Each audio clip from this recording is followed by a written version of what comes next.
back in December of 2011, December 13th. And like the doctor was saying, you know, in my case, I mean, I don't know, I guess in some ways I knew something was wrong for a while. You know, my main symptoms were pain, and I didn't really have a cough. I didn't have shortness of breath. For the most part, it was pain. But pain was something at the time I was somewhat used to chest pain. I had a couple collapsed lungs when I was in my 20s, and ended up with a lung surgery to try to prevent collapsed lungs. And it just I always had some chest pain at that time, and I got used to it. I never used painkillers. I just kind of always was trying to get used to it. And, but I knew something was really wrong, getting to be wrong. And it's a shame that there isn't, you know, more some way to get, you know, instant test for, you know, preventive-wise for lung cancer where you can catch it in the earlier stages. Because I had gone for different types of scans before, but never really was told anything alarming enough to get myself, you know, to know anything was wrong. Until finally in 2011, I was a smoker, and I used to drink a bit. And that was like adding fuel to the fire. You know, sometimes I'd be drinking a bit, and I'd sit there and I'd smoke, you know, a little bit even extra. And I quit smoking though, and drinking both in 2011, before I was diagnosed. And you know, partly when I quit smoking, it made me feel a little free to talk to a doctor without feeling like an idiot. And I went to, finally, when I got to a pulmonologist, and he saw an X-ray.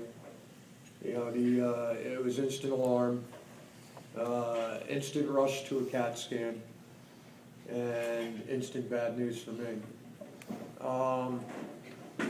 You know, it's been very tough.